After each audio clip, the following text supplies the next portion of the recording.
now we have our interview with Max, the CEO and co-founder of Creator Camp. He told us how he grew up on YouTube, starting by documenting his move to France, where he went to public school for a year when he was 15.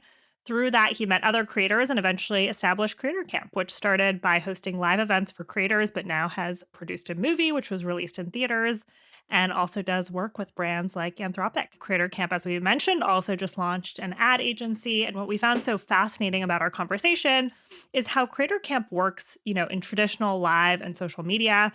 For example, to promote its theatrical release to Sleepy People, the team went on a tour around the country. Here's a little bit of their experience with that.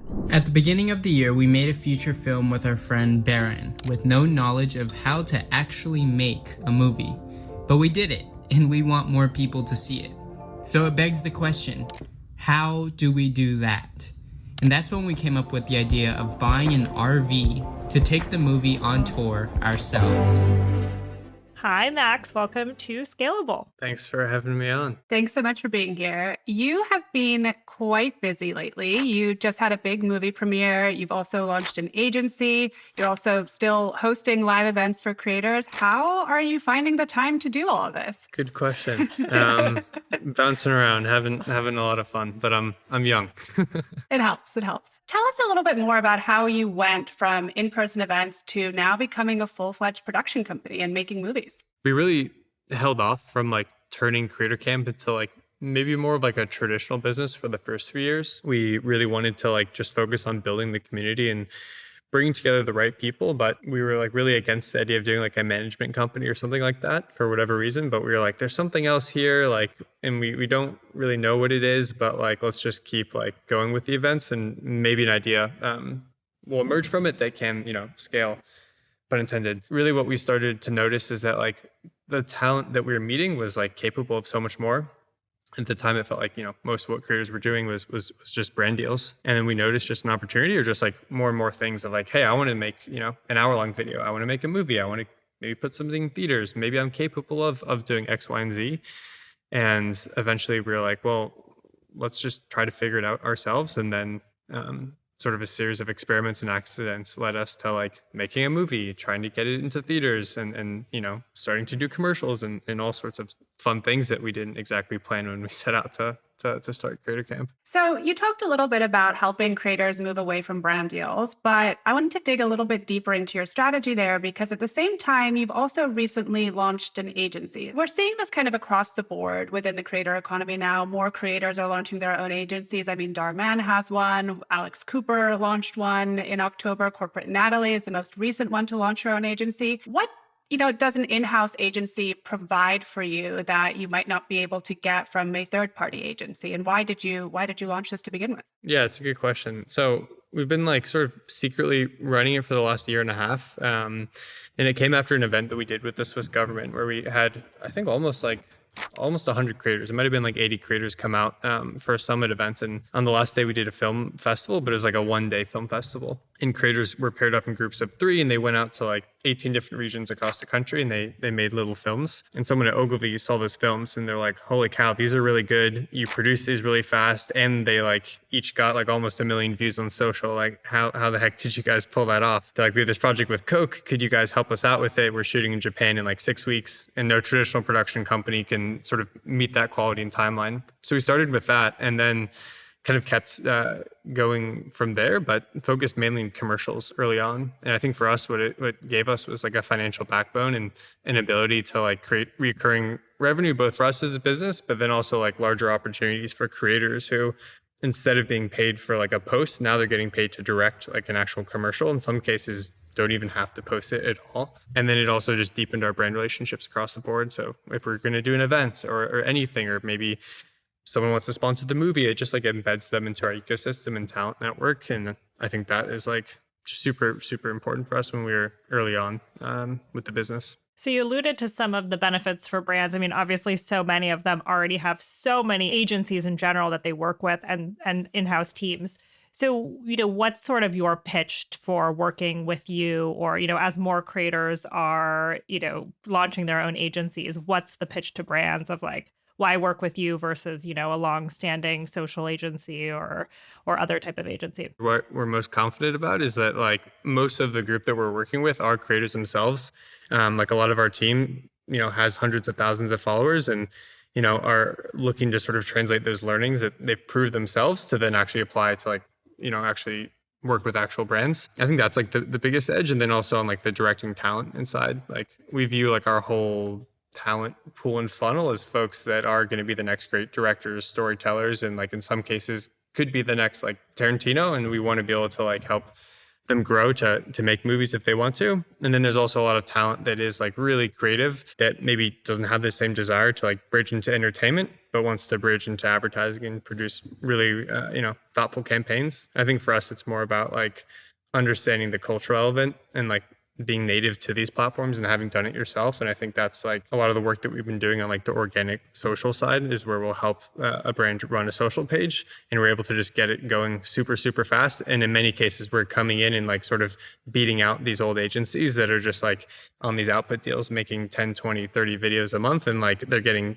30 likes. And this is like a massive corporation. And so I think for us, we're just scrappier and we've done it. And so I think that's an edge. Recently, we did a cool partnership with Claude and Anthropic where we had 3 different creators kind of partner together to work on a commercial that was collab posted and it was directed by Megan Tan. And we actually shot the whole thing on 16 millimeter film. So that was a really fun campaign of like, how do we combine and sort of maybe elevate traditional influencer marketing and like, have these people be characters in a film or something that's more elevated, but then still sort of hit on those core pillars that Anthropic is looking to hit on. Do you think we'll see more creators launch their own agencies? Is that the future of the space, or you think it's too difficult for most creators to do it?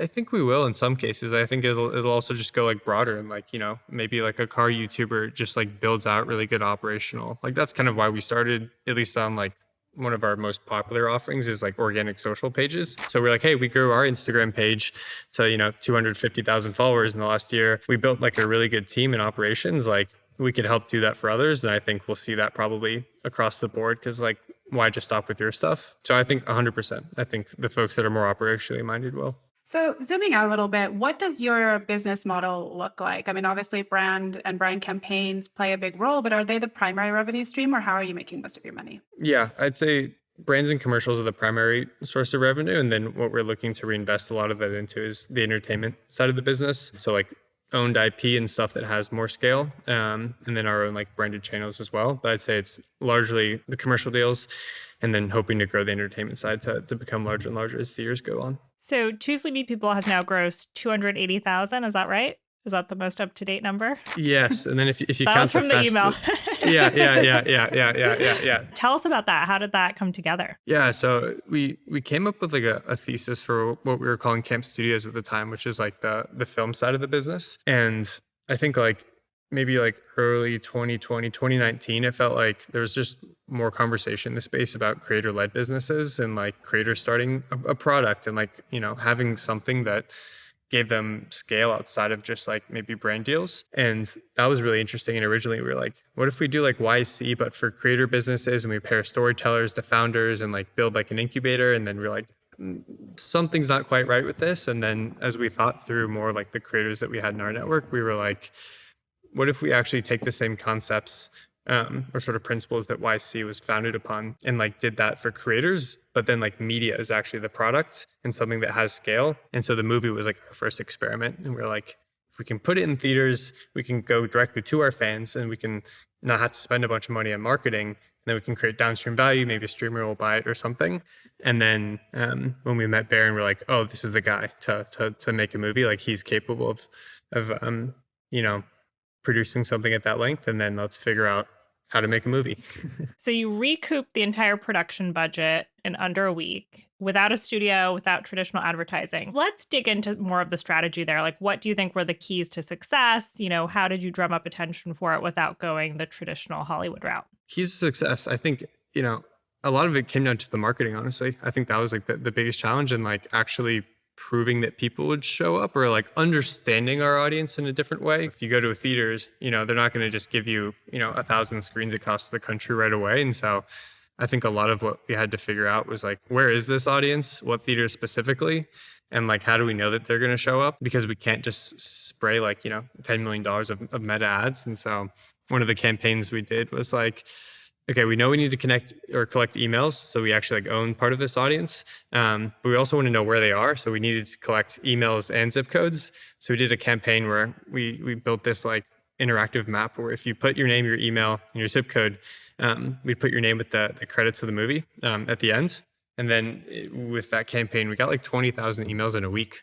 And then we were able to go to movie theaters and say, like, hey, like we actually can see that there's 500 pins or names in New York, and we can target them directly. So it was a lot of like trial and error and like really trying to like pinpoint, where folks are and kind of scale from there. How long did this whole process take? We started, the movie premiered in April at a fest that we did ourselves. So a year ago. Yeah, like a year ago. And then we tried to start going to theaters over the summer, and then got our first, then we had to rent out 4 theaters. So we had to like 4-wall it ourselves first. And we did like a road show in Seattle, LASF, New York. And then that got us our first, 30 screens, and that was November. And then we got another in like December, and then we went wider in January. And now we're going international. So that'll take us through like probably like the fall and rest of the year. So it just keeps going. But why go directly to theaters? I mean, you mentioned that maybe a streamer would buy it afterwards. With all the audiences now on YouTube and streaming, why a movie for, a traditional theater? I think there's something really timeless about theaters, but then also like for us, like the challenge that it felt like we had to solve was like, how do you prove that this should be bought? Because audiences are getting this for free. And if we just put this on YouTube, like we could get a few million views and we maybe make a few $1,000s, but like, how do we make $1 million? How do we make $10 million? And like, how do we actually prove that audiences would like pay for this or think about it in a different way? And so for us, it was about like, how do we not build dependence on Hollywood, and how do we vertically integrate ourselves?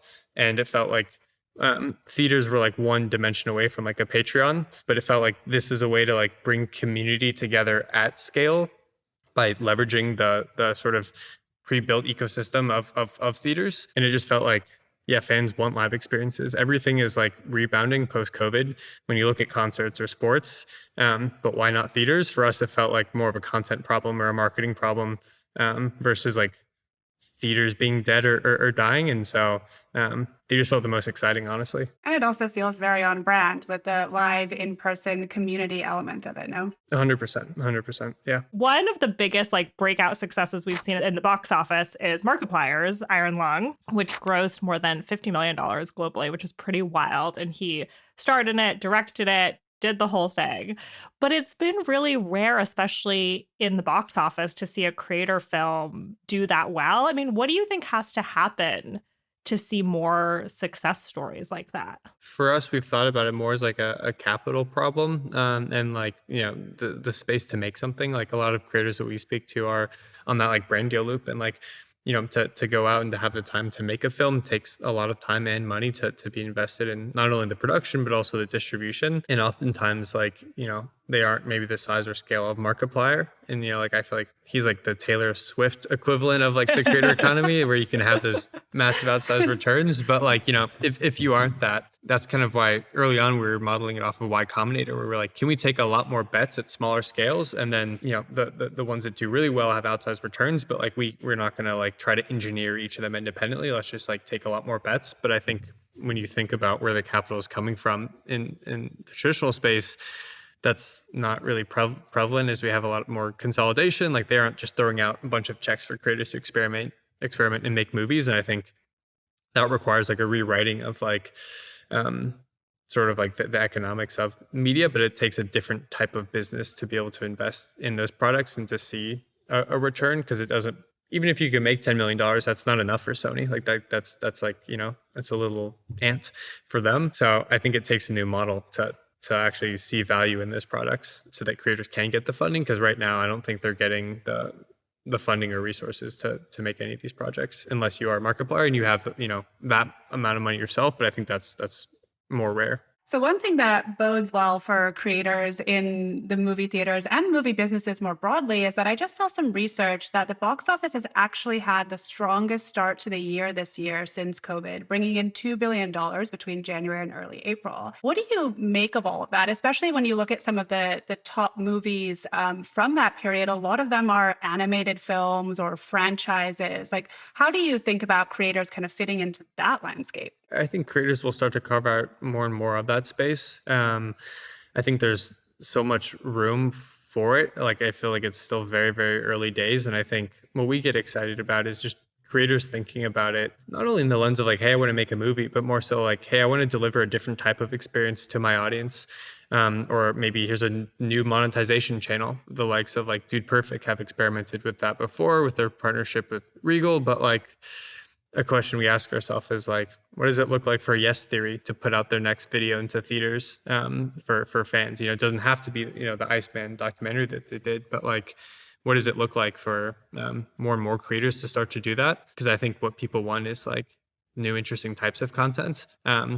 Especially if you already have that audience and fan base. But, you know, like if the Diary of CEO did his next podcast in theaters, I think it'd be interesting. Like, I think some folks would go, and like, it's a space to meet other you know, fans of the show in person. And like, there's no downside for him because he's not having to spend, you know, a bunch of money on marketing for theaters. It solves a problem. And I think those win-win scenarios will just only continue to exist. And how do you think about this in this moment where everything is so like hyper personalized, right? Like for someone, you know, who's really into something, they might see this huge creator in that niche and you may have never heard of them, right? Like there's so many creators now. I mean, it's staggering. Like I hear of creators all the time who have like 50 million YouTube subscribers and I've never heard of them. And I've covered the space for many years, right? Yeah. So like this big theme that's come up with so many different people we've talked to is just like this death of monoculture, right? And movies and TV shows played such a big role in that.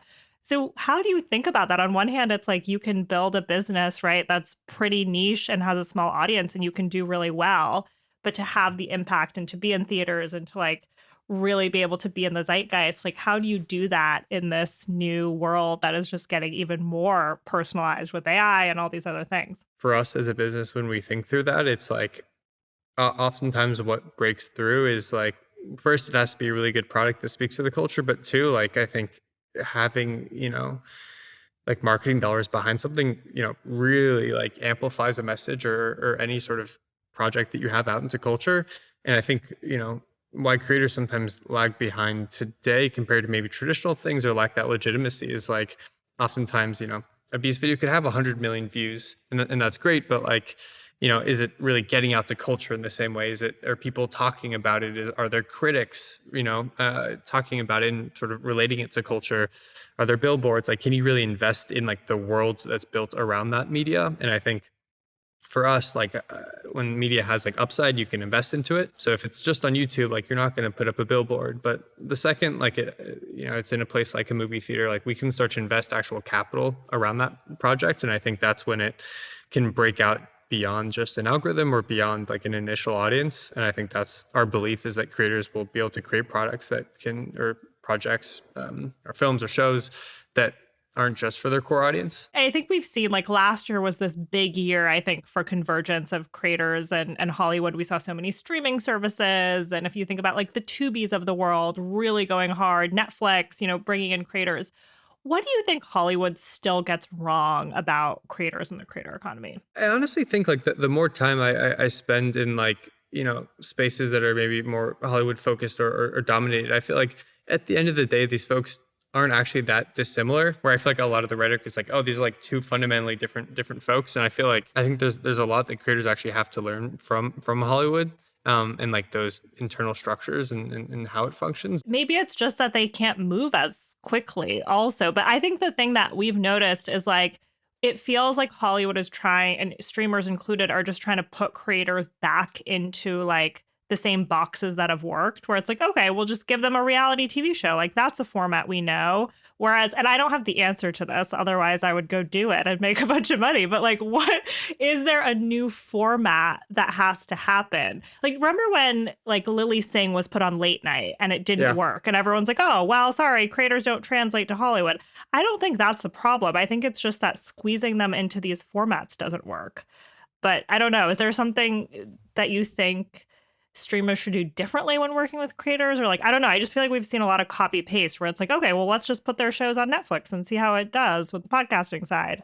But yeah, curious your thoughts. I think like the truly groundbreaking work or the stuff that will actually shift culture that really will stand out, I think has to be built from the ground up fundamentally different. And I think like, yeah, it is a new way of thinking about, movies and stuff, or like what a movie even means, and like how you engage with an audience. And I think to your point, yeah, like just taking a creator in and like putting them into a traditional system doesn't always work or change things. I'd say like what is that different at the end of the day? And I think the content is starting to blend more and more. And so I think like innovation to me, I feel like is Hollywood creating more space for creators to experiment and have access to resources, but not necessarily forcing them to conform to like how they think things should be and like what sort of end product they need for what they think will work or will do well. I also want to go back to your original answer, though, in that creators have a lot to learn from Hollywood, too, because we so rarely hear that these days. And I think that is spot on. So what are some of the things that you think creators can learn from traditional movie studios and Hollywood more broadly? I think a lot of the talent that,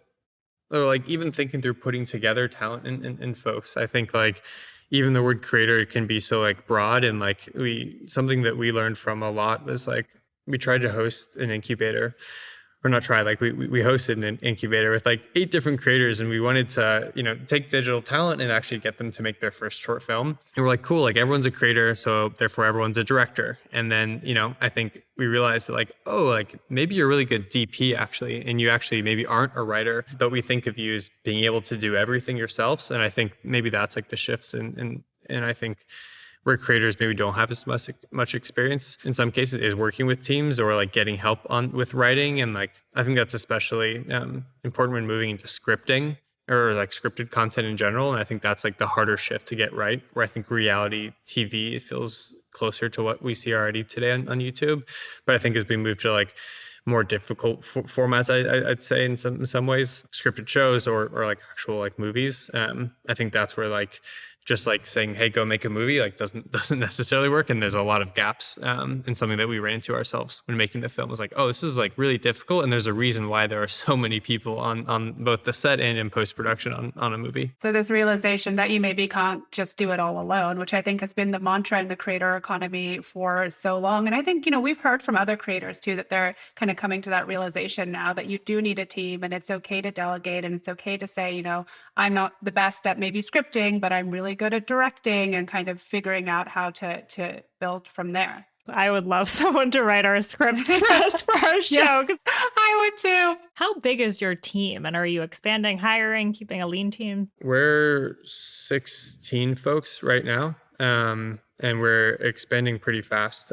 So I think hiring is like actually our largest bottleneck in finding like really strong operational talent. And so we're actively hiring 5 new roles, and that will probably keep growing as we expand on the client side. So yeah, growing fast, which is a good and fun problem to have. What roles are you hiring for right now? Mainly in like account management, so like actually helping run these accounts and being both client facing and also creative side, but then also like operationally, so like more executive roles as like the team grows, like and the organization starts to grow. Like it's not just like us in the creative. We actually need like more of these manager type roles. So I think that's like the biggest thing for us is just operationally, how are we running the business? What are our SOPs, the flows, onboarding, both like internally and externally, and like really having to sharpen those flows up as just the client side scales. You're moving out of Austin soon, is that right? Yeah. These are like the last moments in our lovely office here, which has been such a fun space, but it's sad that we're leaving, but excited for a new chapter. Yeah. So where to? And are you recreating the office in the new place? Yeah. So we're moving to New York, Big Apple. So excited to be scaling up all the fun there. But yeah, we're on the hunt for a new space. I think it'll be hard to beat this spot, but we have some things that I think will get close. That's so exciting. Congratulations. Thank you. What prompted the move? Honestly, like, I think a bit of loneliness, I think, for the team. I feel like the social scene in New York, like all of our friends are there, and in Austin, I think it's great if you're maybe in your 30s, and this claim could be way off. Maybe I'm biased, but I think it's harder to meet folks our age here doing things. And we're like, damn, like, I feel like we're struggling to meet people over the last 2 years. And I feel like loneliness is like the biggest thing that can also hurt a business team wide. So we're like, let's get some friends in New York. We're both a little biased, but we both spent our 20s in New York. So I can attest to the fact that it's a lot of fun. It can also be lonely though, even in a big city. But if you have your friends there, and it's a great place to be at that time. Yeah, I'm excited. So Kaya brought up AI, so we're going to have to go there. Let's go there. Obviously, Let's go AI there. has been a hot topic in the movie industry, in Hollywood, in the creator economy. How are you using AI, both in terms of your business and for production? We use it internally across the organization for like,